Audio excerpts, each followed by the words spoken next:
Hello everyone, I'm back today and today we're talking about female friendships and we're talking about toxic friendships versus high vibration friendships. So I've done this topic before and you guys are quite interested in it, and I've shared how I used to be involved in very toxic female friendships. I had a huge sisterhood wound, and it wasn't until I noticed a pattern that I kept manifesting the same kind of problems in friends that I started really awakening to what I was bringing into the situation. And I've since then healed my sisterhood wound, and I want to share with you some of the things that I have learned on my journey, and just personally and also with thousands of my clients and students over the last 9 years. So let's talk about first, what do I mean by toxic friendships? So toxic friendships or anything that feel life draining. They could be just people that are manipulative, break your boundaries, gaslighting, sabotaging you, gossiping about you, taking your time and energy and not like contributing anything back.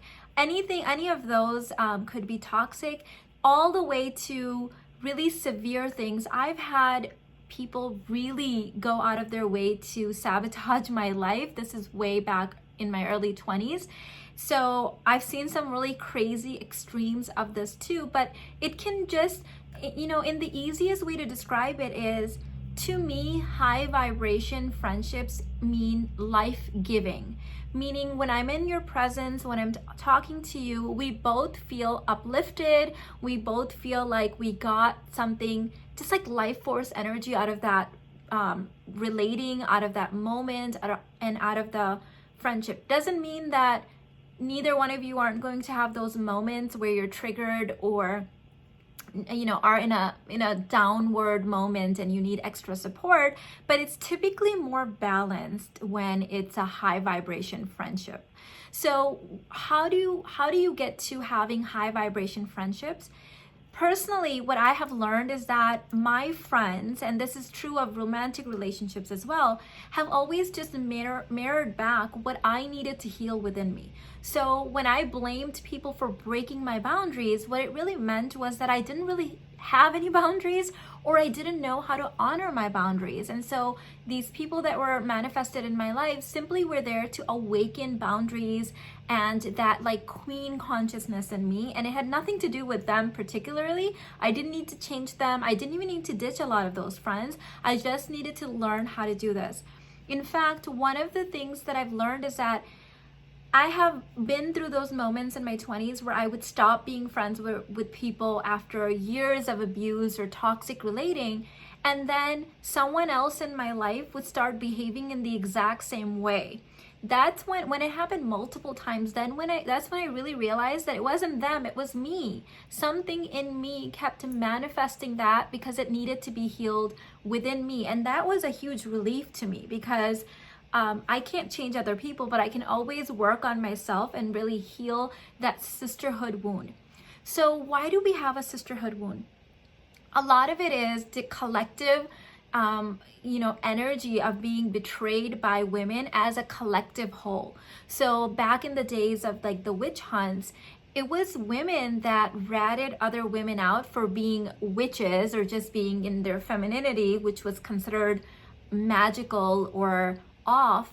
And so we have this deep-seated sisterhood wound that has been passed down through generations and generations and generations and ancestral trauma. So there's that.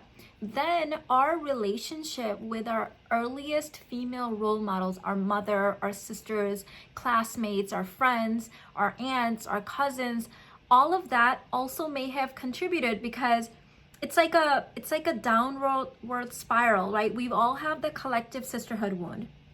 And then we're doing bad things, kind of like, low vibration things to other women. They're doing it to us, and it just keeps like spiraling out of control. So when I started my spiritual awakening and I did my inner work, I really came to the conclusion that every single thing that I despised in other women that they had done to me, I had also done to them and to other women. And the huge breakthrough for me personally was realizing that a lot of the stuff that I had done that was really toxic to other people, I didn't realize was toxic at the time that I was doing it. I was just simply doing it.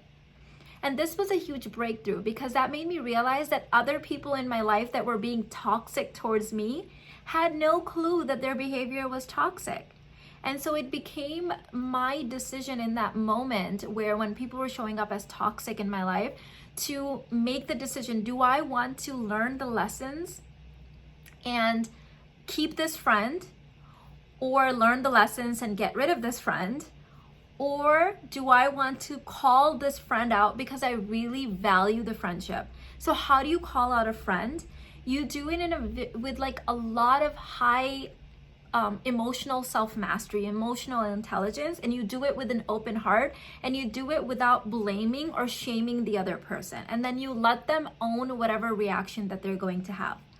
And this became really important because I realized that most of the things that other people are doing to you, they have no clue that they're doing it.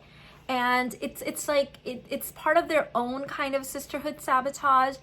And how did I know this? Because I had no clue I was being toxic in other people's lives when I was doing this in the past before I did my inner work. So sisterhood wound is at the core foundation of why women do all of this stuff to other women. We think there's scarcity, we think there's competition, we think that if someone else is thriving or succeeding or doing things differently, that somehow that is a threat to us, that now we're not going to have enough, or we have to comply with this, or we're being judged. And what I would advise for you is stop blaming anyone else for how they're showing up for you and start looking inward. Start doing your inner work and figure out why you are manifesting this. And I know this is hard because especially when we're in that like basic babe mode where we're just blaming other people because we see ourselves as victims, that's when you think, no, everything has to be someone else's fault. It can't possibly be you because you're a victim. But I assure you and I promise you that if you really dig for the gold there, you will realize that you have in fact been doing all of those things at some point in your life. Secondly, that these people are showing up in your life as a mirror to what's going on in your internal state, and there is deep lessons there. And in some cases, maybe you need to get rid of these friends, yes. But if you don't learn those lessons, you will keep manifesting those same situations and other relationships until you heal. Might as well heal and then decide, okay, can this transformation, like, can this friendship transform with you? Some will and some won't. You don't have to be harsh. You don't have to get rid of those friends. They will deselect themselves. This is what happened in my life. In my 20s, I would have to actively like get rid of the friends. But as I started doing my inner work in my 30s and really like going in, it's like a decade-long process. What I've learned is that the people that are not meant to grow with me, that are not high vibration friends, they end up deselecting themselves. What this looks like is that they will start just distancing themselves because they can't match the new vibration that I'm carrying, the new healed version of me, or they will pick a fight with me, get really, really upset, and then stop talking to me and let that go. Like, that's the universe stepping in and saying, okay, these people are not meant to go into your next phase. And that opens up space for the people that are like-minded, that are in high vibration, to find you and be magnetically attracted to your new frequency. So I hope this was helpful. Doesn't mean that you have to have any difficult conversations with people. Doesn't mean you have to shun people out of your life. It doesn't mean that you have to go and tell all your other friends about what this friend did to you. You simply just need to say, okay, this is interesting. Why is this happening to me, right? Like let's go through some of the stuff. Like the boundaries. This was a huge one for me. I had friends that constantly broke my boundaries, but then enforced their boundaries really strongly. And this used to trigger me because I would be like, what? Like, I'm not allowed to call you at this time. I'm not, but you're like showing up uninvited. You're calling me 17 times in the same hour, like really weird stuff in my 20s, right? what was the lesson there? The lesson was that it wasn't that they were breaking my boundaries. I didn't have any. I would open the door, I would answer the phone, I would apologize for things I had no business apologizing for. I would let them guilt me into saying yes, but I was the one feeling the guilt. I was the one answering the phone. I was the one stuck on the phone for an hour while they vented without asking me how I'm doing, or, having any sort of like giving in the relationship. And so that was a huge wake-up call, because then the next phase of that was, where else am I doing this in my life? Oh, at work, in my business, in my romantic relationship, in my parenting. And it's like, oh my God, mind blown.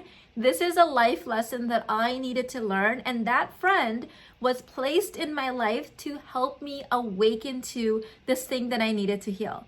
So it has nothing to do with the other person and every single thing to do with you.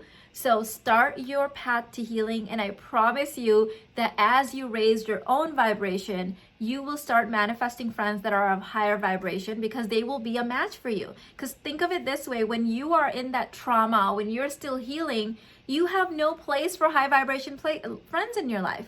They don't want to be friends with you. You're probably just as toxic as the friends that you think are toxic in your life. I know this was true for me. And so once you start really healing that, I've seen this in a lot of my students and clients too, is that once they start healing their trauma, they really go into their inner work and they start raising their frequency over time. More and more high vibration friends, experiences, wealth, relationships start coming towards them, magnetically attracted to their frequency. So if you want to learn more, subscribe to this channel, and also go to theuniverseguru.com. I'm having a 5D femininity training. It's absolutely free, and it's going to change the way that you relate in 5 different dimensions of your being, on a soul level, on a physical level, and I'll see you there. Bye.